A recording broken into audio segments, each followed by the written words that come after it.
بندہ ایک ناچیز کو جو ہے حافظ زید کہتے ہیں۔ آج الحمدللہ میں ایک ایسے ادارے کے اندر موجود ہوں، یہ ادارہ نہیں بلکہ گلشن ہے، ایک باغ کی طرح۔ اس کا جو پانی جس شخصیت نے دیا وہ بھی ایک عام شخصیت بھی تھی۔ پاکستان کی تاریخ کے اندر وہ ایک نڈر بے باک شخصیت تھی، اور ان شخصیت کو کیا ہے دنیا آج بھی جانتی ہے۔ وہ شخصیت تھی کہ انہوں نے اس ادارے کو اور خاص طور پر اپنی شہادت کے ذریعے اس ملک پاکستان کی آبیاری کی ہے۔ میری مراد الشیخ حضرت علامہ احسان الہی ظہیر رحمہ اللہ تعالی۔ آج انہی کے صاحبزادے حضرت شیخ علامہ حافظ ابتسام الہی ظہیر جو ہے ہمارے ساتھ موجود ہے۔ بہت میں حضرت کا جو ہے شکر گزار ہوں کہ اتنی رمضان المبارک کی مصروفیات کے اندر حضرت نے جو ہے ہمارے اوپر جو ہے شفقت کا ہاتھ رکھا۔ ہماری جو ہے ایک تعلق جو بنا وہ دین کی نسبت سے ہی بنا، اور میں جانتا ہوں کہ جو دین کی نسبت سے جو تعلق بنتا ہے اس کو کبھی بھی کیا ہے زوال نہیں ہوتا۔ آپ نے حضرت کو سنا ہوگا میڈیا کے اوپر، ہر جگہ کے اوپر، آپ نے بہت سے ان کے جو ہے بیانات سنے ہوں گے۔ تو حضرت جو ہے ایک تحریک بھی جو ہے پاکستان کے اندر چلا رہے ہیں، جس کو جو ہے قرآن و سنہ موومنٹ پاکستان کے نام سے جو ہے جانا جاتا ہے، اور حضرت کیا ہے اسی تحریک کے کیا ہے چیئرمین بھی ہے۔ اور یہ جو جس جگہ پر میں آج موجود ہوں گلستان کے اندر، جس کو جامعہ علامہ احسان الہی ظہیر کے نام سے کیا ہے منسوب کیا گیا ہے، حضرت جو ہے اس کے اندر بھی کیا ہے اپنی ذمہ داریاں دے رہے ہیں اس ٹائم۔ اور بہت میں دوبارہ سے شکر گزار ہوں کہ حضرت نے آج جو ہے درس و تدریس بھی دیا، اور اسی طریقے سے تراویح کے بعد جو ہے وہ درس بھی دیا جاتا ہے، اور سوال و جواب کی دن میں نشست بھی ہوتی ہے۔ اس کے باوجود حضرت جو ہے ہمیں ٹائم دیا، تو اللہ تعالیٰ جو ہے ان کے علم کے اندر، ان کے عمل کے اندر، اور جتنی بھی ان کی جائز مرادیں ہیں اس کے اندر اللہ تعالیٰ برکت عطا فرمائے، اور ان کا جو سایہ ہے وہ اللہ تعالیٰ ہمارے اوپر تا دیر سلامت رکھے۔ ہم گفتگو کا آغاز کرتے ہیں حضرت سے۔ حضرت کیا حال چال ہے آپ کا؟ اللہ کا شکر، اللہ کا احسان۔ آج جو ہے دنیا نے آپ کو بہت سنا، آپ نے سوال و جواب کی نشستیں چلائی اور درس و تدریس کی۔ آج میں چاہتا ہوں کہ والد علیہ الرحمہ کا تھوڑا سا تذکرہ ہو جائے۔ دیکھیے والد علیہ الرحمہ وہ شخصیت تھے کہ ایسی جو شخصیات ہے میں کہتا ہوں کہ دنیا کی تاریخ میں بہت دیر بعد پیدا ہوتی ہے۔ اللہ تعالیٰ نے آپ کو ہر چیز سے نوازا ہے۔ مجھے بتائیے گا کہ حضرت کے جانے کے بعد کئی سال گزر گئے، کہ آج بھی آپ کوئی کمی محسوس کرتے ہیں ان کے بعد؟ دیکھیں جی، بنیادی طور پر بات ہے جس وقت دنیا فانی سے کوچ کر گئے، اس وقت میری عمر فقط 15 سال تھی۔ اب اس بات کو گزرے ہوئے بھی جانا 35 سال کا عرصہ ہو چکا ہے۔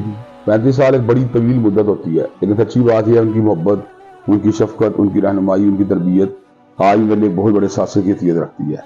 اور کئی مرتبہ تو نہیں کہنا چاہیے بلکہ اکثر مرتبہ ان کی یاد جو ہے کسی نہ کسی حوالے سے آتی ہی رہتی ہے۔ جب کوئی خوشی آتی ہے تب بھی ان کی یاد آتی ہے، جب کوئی غم آتا ہے تب بھی ان کی یاد آتی ہے۔ سچی بات یہ انتہائی مشفق والد تھے، اور وہ ہر اس سوال کو بڑے اچھے طریقے سے اٹینڈ کرتے تھے، جو اٹینڈ کرنے کا جس طرح حق ہوتا ہے۔ انہیں کبھی جان چھڑانے کی کوشش نہیں تھی کی، بلکہ کوئی بھی سوال جو ناپختہ عمر کا ایک بچہ اپنے والد سے کرتا ہے تو اس کا بڑا تسلی بخش جواب دیا کرتے تھے۔ جہاں تک تعلق ہے ان کی بطور باپ زندگی کا، تو انہیں ہمیشہ ہماری جو جتنی جائز ضروریات تھی ان کا بھی خیال رکھا، اور بڑے اچھے تعلیمی اداروں سے ہمیں تعلیم دلوانے کے لیے بھی آپ جو ہیں ہمیشہ کوشاں رہے۔ اس کے ساتھ ساتھ ہماری جسمانی ورزش کے معاملات کے لیے بڑی دلچسپی لیا کرتے تھے، اور آپ نے باقاعدہ ہمیں ورزش کروانے کے لیے اپنے گھوڑے جو تھے آپ نے پالے ہوئے تھے ان پر ہمیں رائڈنگ بھی کرواتے تھے، اور اس کے بعد کئی مرتبہ خود اسکول چھوڑنے جاتے تھے۔ آخری عمر میں جب آپ بہت مشغول ہو گئے تھے، کبھی کبھار محبت کے ساتھ جو تھے مجھے اسکول تک الوداع کرنے کے لیے انہوں نے ایک سائیکل لے کے دی تھی، جس وہ گھر کے قریب ہی تھا اسکول، ہمارا شادمن میں اسکول تھا، شادمن میں رہائش تھی، تو میں سائیکل پہ اسکول جاتا تھا۔ کئی مرتبہ وہ خود بھی اپنی ورزش کے لیے سائیکل تھی اس کو ساتھ نکال کے اسکول تک اپنے ہمراہ میرے جاتے تھے، اور راستے کے اندر جو تھے وہ کوئی نہ کوئی اچھی نصیحت کرتے کراتے جو نا وہ ہمیں وہاں پہ جو نا اس کے گیٹ تک اسکول کے چھوڑ جاتے تھے۔ ان کی بہت سی یادیں ہیں، جن میں سے بڑی یاد یہ ہے کہ انہوں نے دینی تربیت کا اہتمام اس انداز سے کیا کہ نماز کے بارے میں بڑی سنجیدگی سے گاہے بگاہے سوال کرتے رہتے تھے۔ انہیں اس بات کی بڑی فکر ہوتی تھی کہ میری اولاد میں کوئی ایسا بندہ تو نہیں جو نماز سے غافل ہو۔ یہ جو آپ بھی الحمدللہ کہیں پر کوئی ظالم جو ہے ہاتھ اٹھاتا ہے کسی مظلوم کے اوپر، آپ بھی الحمدللہ اس کے مسیحا بن جاتے ہیں۔ آپ کو کوئی کال کرتے ہیں کہ حافظ صاحب یہ پرابلم ہوتی ہے، اب فوراً کیا ہے وہاں پر پہنچ جاتے ہیں۔ یعنی آپ جو بھی حق بات ہے وہ ڈنکے کی چوٹ پر کرتے ہیں، تو اس کا مطلب یہ کہا جا سکتا ہے یہ چیز آپ کو وراثت میں ملی ہے۔ بالکل میں سچی بات سمجھتا ہوں کہ جس انداز میں انہوں نے حق کے اوپر ڈٹ کے زندگی گزاری ہے، ابھی ہمارے پاس بہت بڑی منزل موجود ہے کہ ہم اس فاصلے کو پاٹنے سے تاحال بھی قاصر ہیں۔ وہ اپنی بساط کے مطابق تو ہم اس بات کو، اس حق کو ادا کرنے کی کوشش کرتے رہتے ہیں، لیکن سچی بات یہ ہے کہ ابھی بھی ہم اگر ان کے منہج کو دیکھیں یا ان کے اس درجہ محنت جدوجہد کو دیکھیں یا ان کے عزائم کو دیکھیں تو ابھی ایک بڑی لمبی منزل پڑی ہے اس جگہ تک پہنچنے کے لیے. لیکن ہم امید کر سکتے ہیں کہ شاید ہم ان کے ہم نشیں تو نہ ہو سکیں، لیکن ہم ان کے نشان منزل جو ہیں اس کو فالو کرنے والے لوگوں شامل ہیں. حضرت آپ نے بتایا کہ اس وقت آپ کی بہت چھوٹی عمر تھی. جی تو جب والد علیہ الرحمہ کے جانے کے بعد یہ دینی تعلیم کو حاصل کرنے کے لیے کیا کس کا دست شفقت رکھا تھا کہ آپ جو ہے اسی لائن کو، کہ اپنا شوق تھا کہ والدین کا یعنی کچھ؟ اصل بات یہ ہے کہ میں ان کی زندگی ان کے ہر جلسوں میں جایا کرتا تھا، اور جلسوں میں جانے کی وجہ سے مجھے ان کی خطابت کو دیکھ کے ایک بڑی وابستگی حاصل ہوتی تھی، بڑا جوش جذبہ پیدا ہوتا تھا. اس کے ساتھ ساتھ میں ان کی لائبریری کے اندر بھی کئی بار بیٹھا کرتا تھا ان کے ہمراہ، اور یہ دیکھتا تھا جو اردو کتب موجود ہوتی تھی خاص طور پہ سیرت صحابہ کے بارے میں. تو مجھے بڑی دلچسپی تھی اس لیے کہ وہ صحابہ کی سیرت کا ذکر اپنی تقاریر میں بڑے ذوق اور شوق سے کیا کرتے تھے. تو وہ ذوق اور شوق جو تھا مجھے ان کتابوں میں مائل کرتا تھا جو لائبریری میں سیرت صحابہ کے موجود ہیں، تاکہ مزید ان کے بارے میں انفارمیشن حاصل کی جائے. تو اللہ تعالیٰ کا شکر ہے کہ اس ایک اس طرح ایک لائن بندے کی بن جاتی ہے. تو ابتدا جو تھی اس سفر کی حضرت علامہ صاحب کی زندگی میں ہی ہو گئی تھی، لیکن ان کے بعد والدہ نے اس ذوق و شوق کو بڑھانے میں بڑا کلیدی کردار ادا کیا. اور خاص طور پہ میں حفظ قرآن کی سعادت سے اس وقت محروم تھا. ایف ایس سی کے بعد انہوں نے میرے اندر ایک رغبت دلائی مجھے کہ تم قرآن جی کو یاد کرنے کی کوشش کرو. تو میں نے کہا کب تو میری عمر گزر چکی ہے. تو انہوں نے کہا کبھی بھی اچھے کام کی عمر یا کبھی نہیں گزرتی، تو تم اس کام کے اندر پیش قدمی کرو. ان کی دعائیں تھیں، ان کی تحریک تھی، انہوں نے مجھے اس کام کے لیے ابھارا. الحمدللہ چند مہینے کے اندر 18 پارے کر لیے. پھر فرسٹ ایئر انجینئرنگ کے اندر میں نے جو ہے 6 پارے مزید کیے. سیکنڈ ایئر انجینئرنگ کی پریپ لی میں پھر 6 پارے کیے.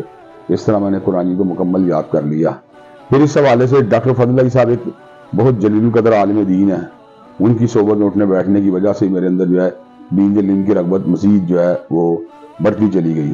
پھر یہ بات یہ کہ مجھے یہ بات سمجھ میں آئی ان اکابرین کی زندگیوں کو دیکھ کے بھی، اور پھر کتاب و سنت کا مطالعہ کرنے کے ساتھ اور جید قسم کے اساتذہ کی صحبت کو اختیار کرنے کے بعد، کہ زندگی در حقیقت دین کے اندر ڈھل کے ہی صحیح زندگی بنتی ہے. تو یہ جو جذبہ تھا، یہ سوچ و جو فکر تھی، اس نے میرے اندر دینی علم کو حاصل کرنے کا ایک بڑا لگاؤ پیدا کیا. اور پھر وہی تحریک جو تھی بڑھتے بڑھتے یہاں تک پہنچی کہ میں کئی جید اساتذہ کے پاس بھی جاتا آتا رہا، خود بھی مطالعہ کرتا رہا، اور عصری اعتبار سے بھی دینی تعلیم کو آگے بڑھاتا رہا. میں نے ایم اے عربی بھی کیا، پھر ایم اے اسلامک اسٹڈیز بھی کیا، ایم فل اسلامک اسٹڈیز بھی کیا. اب پی ایچ ڈی جو ہے اس کے کورس ورک کو مکمل کر چکا ہوں، اور پی ایچ ڈی کا مقالے کے پر بھی کام کر رہا ہوں. جلدی انشاءاللہ وہ منزل بھی عبور ہو جائے گی. یہ سب کے سب میں سمجھتا ہوں حضرت شہید رحمۃ اللہ علیہ کی دعا ہے جو انہوں نے میرے لیے کی تھی، بلکہ اپنی اولاد کے لیے کی تھی، جو اللہ تبارک و تعالیٰ نے ان کی اولاد کو اس بات کا شرف اور سعادت دی ہے کہ ہم دین سے وابستہ بھی ہیں، دین کی خدمت کے لیے مصروف ہونے کی اپنی بساط میں کوشش کرتے رہتے ہیں. جب وہ والد علیہ الرحمہ کی کہیں شہادت ہوتی ہے، تمام ناظرین نے بھی سنا اس حوالے سے. آج آپ موجود ہیں اور آپ اس کی تصدیق بھی کریں گے اور اس کی وضاحت بھی کریں گے کہ والد علیہ الرحمہ کو سعودی عرب منتقل کر دیا گیا. میرا خیال ہے کہ جنت البقیع کے اندر کیا ان کو مدفون کیا گیا. یہ کیا سعودی عرب والے اس کے اندر انٹرسٹڈ تھے؟ آپ کی کوئی ریکویسٹ تھی؟ کیا دیا تھا؟ اصل بات یہ تھی کہ علامہ شریف کے پوری دنیا میں چاہنے والے لوگ تھے، اور کئی چاہنے لوگ جو تھے وہ دنیا بھر کے اہم عہدوں کے پر فائز تھے. ان میں سے خصوصیت سے 2 ملکوں کے سربراہوں کے ساتھ ان کے برادرانہ دوستانہ تعلقات تھے، صدر صدام کے ساتھ بھی اور شاہ فہد کے ساتھ بھی. بلکہ پوری سعودی خاندان جو تھا ان کے علم کی وجہ سے ان کا مداح تھا، اور یہ عقیدت اور محبت کا سلسلہ شاہ فیصل مرحوم کے دور سے شروع ہو چکا تھا. جب حضرت علامہ شہید جو تھے طالب علم ہوتے ہیں یونیورسٹی کے، تو اس وقت بھی آپ نے جب القادیہ نے کتاب لکھی اور شاہ فیصل مرحوم نے اس کتاب کا مطالعہ کیا، تو اس نے ان کو خود دعوت دی کہ آپ ریاض میں مجھ سے مل کے جائیں. جب ریاض میں ان سے ملے اور ان کی زبان عربی مہارت کو دیکھا تو بڑا ہی خوش ہوئے. انہیں بڑی اپنائیت کا اظہار کیا، یہ بات کہ بیٹے تم نے جب بھی ریاض آنا تو میں مل کے جانا ہے. تو اس دوران کئی مرتبہ شاہ فیصل صاحب کی براہ راست ملاقاتیں ہوتی رہی. تو شاہ فہد مرحوم جو تھے وہ ان کو خود یہ بات کہتے ہیں میرا بیٹا ہے. تو جس وقت وہ زخمی ہوئے تو اس بات کی اطلاع پہ ملنے پر صدر صدام حسین نے بھی اور شاہ فہد نے بھی اس بات کی خواہش ظاہر کی کہ آپ ایک بہتر علاج معالجے کی سہولت کے لیے ہمارے ملک میں آئیں، کیونکہ یہاں پر اس وقت طبی اعتبار سے ہمارے اتنے مسائل موجود ہیں کہ آپ کے علاج کے لیے جو ضروریات ہیں ہم وہ پوری کر سکتے ہیں. میڈیکل پورا ایک بورڈ حضرت علامہ صاحب کے ساتھ جو ہے وہ ریاض میں گیا. وہاں کے ملٹری اسپتال کے اندر انہوں نے ان کو ٹیک اوور کیا، خود علاج معالجہ کرنا شروع کیا. جب آپ ریاض پہنچے تو اس وقت تک آپ کے ٹائم بڑے بلند تھے، اور آپ سے جب انٹرویو لیا گیا، جب پوچھا گیا تو آپ نے اس انٹرویو کے بڑے اچھے طریقے ایڈریس کیا. لیکن یہ زندگی کے دن جو تھے وہ پورے ہو چکے تھے، اور آپ جو تھے ریاض کے ملٹری اسپتال چند گھنٹے زندہ رہنے کے بعد فجر کے قریب انتقال کر جاتے ہیں. جب فجر علی انتقال کیا تو ایک جو گھر والوں کی ایک خونی رشتہ داروں کی خواہش ہوتی ہے کہ ان کو وطن واپس لایا جائے، یہ خواہش ہمارے دل کے اندر بھی ابھری اور ہم نے اس بات کی تمنا کی کہ حضرت علامہ شہید جو ہیں ان کو پاکستان میں دفن کیا جائے. لیکن میرے دادا حاجی ظہور الہی مرحوم اس وقت جو تھے اس جگہ پہ موجود تھے جہاں ان کا علاج معالجہ ہو رہا تھا. انہوں نے کہا میں نے پاکستان میں بیٹے کو منتقل نہیں کرنا، بلکہ میں نے اس کو ان صحابہ کی ہمراہی میں دفن کرنے کی کوشش کرنی ہے جن کی یہ دفاع کے اندر اس اپنی زندگی کو گزارا ہے. تو انہوں نے خواہش کا جب اظہار کیا تو فوراً سے پہلے جو وہاں رائل فیملی تھی انہوں نے ان کی خواہش کو جو ہے نا ایکسیپٹ کیا اور ان کو جو ہے نا وہاں سے ہیلی کاپٹر کے ذریعے پھر ان کی میت کو جو ہے نا مسجد نبوی شریف میں منتقل کیا گیا. ریاض کے مسجد الکبیر میں ان کے جنازے کے بعد ان کا دوسرا جنازہ مسجد نبوی شریف میں ہوا اور بعد میں ان کو جو ہے دفن کے لیے پھر جو ہے جنت البقیع قبرستان کے اندر جو ہے منتقل کیا گیا. ہم بھی یہاں سے پاکستان سے پہنچے، وہ ہم اس جنازے میں شرکت نہ کر سکے، لیکن پھر اس کے بعد اگلے دن جو ہے ہم اس جگہ پہنچے اور بعد میں وہ قبر کے اوپر جا کے یا مدینہ سے وائس چانسلر کی بھی دعا کرنے کا موقع ملا. ٹھیک ٹھیک. جس طرح سعودی عرب کا رول ہے کہ وہ 1 سال کے بعد قبر جو ہوتی ہے وہاں پہ جنت البقیع کے اندر، کیونکہ اور بھی لوگ وہاں پر انتقال کرتے ہیں، ان کی بھی مجبوری ہے، وہ قبر کو کیا ختم کر دیتے ہیں، منہدم کر دیتے ہیں، 1 سال کا وقت دیتے ہیں. کہ والد علیہ الرحمہ کی قبر موجود ہے کہ وہ اصل بات یہ ہے کہ جنت البقیع میں 2 حصے ہیں. قبرستان کا جو قدیمی حصہ ہے، جو ابتدائی گیٹ کے قریب والا حصہ ہے، اس کے اندر وہ زیادہ توڑ پھوڑ نہیں کرتے، بلکہ جو عمومی پچھلا حصہ ہے جہاں پہ صحابہ کرام کے بعد والے حصے کے اندر وہ جا کے کام کرتے ہیں، جہاں ائمہ دین اور اکابر صحابہ کرام اور کئی جید ہستیاں جہاں دفن ہیں، وہ اس حصے کو جو ہے نا عام طور کے پر ان آثار کو جو ہے نا منہدم نہیں کرتے. کیونکہ حضرت علامہ صاحب کی جو تدفین ہوئی تھی وہ اس مقام کے اوپر ہوئی تھی جہاں پہ پرانی شخصیات اینشینٹ دفن تھی، تو ابھی بھی وہ حصے کے اندر آپ کی قبر جو موجود ہے. اچھا، یہ الگ بات ہے کہ وہ قبر وہاں ویسے ہی دبی ہوئی ہوتی ہے، پاکستان کی طرح اتنا اوپری قبریں تو ہوتی نہیں، لیکن وہ پتھر وغیرہ ابھی تک وہاں پہ موجود ہیں جو ہاں جس سے جو لوگ جانتے ہیں اس قبر کو پہچان سکتے ہیں. بہت شکریہ، آپ نے جو ہے والد صاحب کا جو ہے تعارف کروایا ہمیں. آج یقین کرے کہ ایک جذبہ عبادیہ وہ جاگا ہے کہ وہ بہت میڈر بے باک شخصیت تھی. اب میرے 1-2 سوالات ہیں، ناظرین کو بھی جانتے ہوں گے. حضرت ابھی گزشتہ دنوں سے ایک بہت ویڈیو وائرل کر رہی ہے پاکستان کے اندر. وہ ویڈیو یہ وائرل کر رہی ہے، ایک عالم دین ہے ابو بکر معاویہ صاحب. آپ کا میڈیا پاکستان کا جو ایک آزاد صحافت کہلاتا ہے، ٹھیک ہے، وہ بھی، اور ہمارے پاکستان کے سیکولرزم جو لوگ ہیں وہ بھی اسی معاملے کو اچھال رہے ہیں. میرے ڈیپلی نہیں میں جاؤں گا کہ ہم نے یہ کیا ہوا کس طرح ہوا، سب لوگوں کو پتہ ہے، آپ کے انٹرویوز پہلے جو ہے شائع ہو چکے ہیں. میرا آپ سے سوال یہ ہے کہ ہمارے بہاولپور کے اندر سانحات ہوتے ہیں، ایک بچی نہیں سینکڑوں بچیوں کے ساتھ. ابھی گزشتہ 4 دن پہلے بہاول نگر کے اندر بچی کے ساتھ اجتماعی زیادتی ہوتی ہے، میڈیا ہلکی سی خبر دے کے بند کر دیتا ہے. جب علماء کو ہی کیوں ٹارگٹ کیا جاتا ہے؟ دیکھیں جی، پہلی بات تو یہ سمجھنے کی ضرورت ہے کہ کسی بھی سانے میں اگر کوئی بندے کے اوپر الزام لگ جائے تو مجرم ثابت بھی ہوتا ہے. اس سے جی امکان پیدا ہو جاتے ہیں، مجرم ہو بھی سکتا ہے، نہیں بھی ہو سکتا. اگر مجرم ثابت ہو جائے، چاہے وہ عالم ہو یا غیر عالم ہو، جنسی زیادتی کے واقعے کے اندر اس کو قرار واقع سزا ملنی چاہیے. لیکن اگر ثبوت پائے، یعنی شہادتیں پائے ثبوت کو نہ پہنچے، گواہیاں پائے ثبوت تک نہ پہنچے، سائنٹیفک ایویڈنس جو ہے وہ بھی موجود نہ ہو اور واقعاتی شہادتیں بھی موجود نہ ہو، تو اس صورت کے اندر کسی ملزم کو مجرم قرار دینا بہت بڑی زیادتی کی بات ہوتی ہے. مدعی جو تھا وہ یہ بات جو تھا ابتدائی ایف آر میں جو بات کرتا ہے ایف آئی آر میں، جب ہم اس مقام کے اوپر پہنچے تو بڑی گلی اس نے بھی اسے ڈینائی کر دیا. جب وہ خود ہی اس مقدمے میں ڈرا کر گیا تو اس کے بعد زبردستی اس لیے کہ وہ ایک مولوی ہے اس کو جو ہے ہر صورت ہم نے مجرم بنا کے چھوڑنا ہے. تو یہ وہ چیز ہے جس کی بنیاد پر سیکولر طبقہ جو ہے نا وہ ہاں ماں کی چیزوں پکار کر رہا ہے. ہم تو اس بات آج بھی قائم دائم ہے، اگر کوئی بندہ مجرم ہو، وہ مولوی بھی کیوں نہ ہو یا غیر مولوی کیوں نہ ہو، وہ سزائے موت کا حقدار ہے، اس فعل شنیع کے اندر جو ہے نا ارتکاب کرتا ہے. لیکن یہ تو کوئی بات نہ ہوئی کہ فقط کسی کے پر الزام لگنے کے اس کو فوراً سے پہلے مجرم قرار دے دی جائے. اگر اس روایت کو معاشرے میں عام کیا جائے گا تو اس سے کسی کا کردار محفوظ نہیں رکھے گا. کوئی بھی کسی وجہ کہتا ہے بندہ بد کردار ہے، تو میں یہ بات سمجھتا اس لیے اللہ تبارک و تعالیٰ نے جہاں پر بد کرداری کے لیے 100 کروڑ انتظام مقرر کیا ہے، وہاں پر قذف کے لیے اللہ نے 80 کروڑ انتظام مقرر کیا ہے، جس کا مقصد یہی ہے کہ معاشرے کے اندر افواہ شادی کا جو عمل ہے نا اس کو روکنا چاہیے. اگر مجرد الزام ہی کسی کے پر لگانا کافی ہوتا تو یہ تو بڑی بڑی جلیل القدر ہستیوں پر اس طرح کے الزامات لگے ہیں، تو وہ جلیل القدر ہستیاں جو تھیں اللہ نے ان کی بات برات بھی کی. تو آج کل کے دور کے اندر یہ بات کو لازماً ملحوظات رکھنا چاہیے کہ کسی کے حسد، کسی کے بغض، کسی کو سازش کے تحت کسی مقدمے کے اندر پھنسا کے اگر اس پہ کوئی الزام لگا دیا، ضروری بات نہیں الزام سچا ہو. اگر اس کی گواہیاں ملتی ہیں، کوئی ڈی این اے کے ٹیسٹ ملتے ہیں، کوئی ثبوت ملتے ہیں، تو مجرم کو آپ جو ہے سزا دیں. لیکن کوئی ایسی چیز نہ ملے تو زبردستی کسی کو مجرم بنانے زیادتی والی بات ہے. دوسری بات یہ ہے کہ کوئی بھی ایسا کیس جس میں انڈیویجول کوئی دوسرا بندہ جو غیر مذہبی آدمی ہے وہ ملوث ہو تو سوسائٹی اس کو فوراً سے پہلے نظر انداز کرتی ہے، جی جی لیکن اگر مولوی کوئی ملزم نکل جائے تو فوراً سے اس کو سزا دینے کا مطالبہ کرتی ہے۔ یہاں پہ مجھے نبی کریم صلی اللہ علیہ وسلم کا فرمان مبارک یاد آیا تھا کہ پچھلی قوموں کی تباہی کی وجہ یہ تھی جب انہیں کوئی بڑا جرم کرتا تھا اسے چھوڑ دیا جاتا تھا، تو چھوٹا جرم کرتا تھا تو اس کو پکڑ لیا جاتا تھا۔ اب انہیں مولوی سے تو چھوٹا نظر آ رہا ہے، تو اس لیے وہ کہتے ہیں کہ اس کو جو ہے اپنی نفرتوں کا نشانہ بنا کے اس کو سزا دی ہے۔ جی بہت اچھا آپ نے جو ہے اس کو ایکسپلین کیا۔ اچھا دوسرا میرا ایک اور سوال ہے، پاکستان کے ایک المیہ بن گیا ہے، جتنے بھی سوشل میڈیا چینل ہیں آپ کو یہ بہتر پتہ ہے، ہمارے ہاں یہ تو کسی کو بتایا نہیں گیا، بڑے بڑے موٹیویشن اسپیکر ہیں وہ یہ تو بتاتے ہیں کہ آپ انٹرنیٹ کی دنیا سے یوں پیسہ کمائیں یوں پیسہ کمائیں، لیکن انہوں نے یہ نہیں بتایا کہ یہ پیسہ حلال بھی ہے یا حرام بھی ہے۔ ہمارے ملک پاکستان کی بچیاں، میں خود جانتا ہوں ایسے گھرانوں کو بڑے عزت دار گھرانے ہیں، لیکن وہ جب دیکھا پیسہ آ رہا ہے ان کے والدین نے بھی آنکھیں بند کی ہوئی ہے، اور وہ بچی لائیو جو ہے سوشل میڈیا چینلز کے اوپر آتی ہے اور کوئی لائک لیتی ہے، کوئی سبسکرائب لیتی ہے، تو اسے پیسہ ارننگ کرتی ہے۔ اس والے سے آپ کیا کہیں گے؟ اس کے اندر والدین کی پکڑ ہوگی، تربیت کا معاملہ کیا وجہ ہے؟ دیکھیں اللہ نے قرآن میں حکم دیا قوا انفسکم واہلیکم نارا، اپنے آپ کو بھی آگ سے بچاؤ، اپنے اہل خانہ کو بھی آگ سے بچاؤ۔ اگر کسی کی بچی جو ہے بے پردہ ہو کے یا اپنے جسم کو جو ہے نا اریاں کر کے پیسہ کما رہی ہے تو الٹیمیٹلی یہ کمائی صاف بات ہے حرام ہے۔ جی جی جو بے حیائی ہے جسم کی جو ہے نا جسم کو دکھانے کے بدلے کمائی گئی ہے۔ پہلے جسم فروشی کی چیز تو ہم چلے گئے اگلی چیز ہے، لیکن اس سے پہلے جسم کو دکھا کے جو چیز کمائی گئی ہے یا اپنے وجود کو جو اریاں یا نمایاں کر کے جو چیز کمائی گئی ہے وہ کیسے حلال ہو سکتی ہے؟ فحاشی کمائی تو کبھی بھی اسلام میں حلال نہیں ہو سکتی۔ تو اس کمائی کے اندر جو اگر اس کے والدین اس کو ڈسپلن لے کے آنے کی کوشش نہیں کرتے، امر بالمعروف و نہی عن المنکر کا فریضہ انجام نہیں دیتے، تو ان کی لازمن پکڑ ہوگی، لازمن پکڑ ہوگی کہ اللہ نے حکم دیا اپنے آپ کو اور اپنے اہل خانہ کو اس آگ سے بچاؤ، تو تمہاری بچی غلط کام ہے، تم نے کیوں نہیں بچایا اس کو؟ جی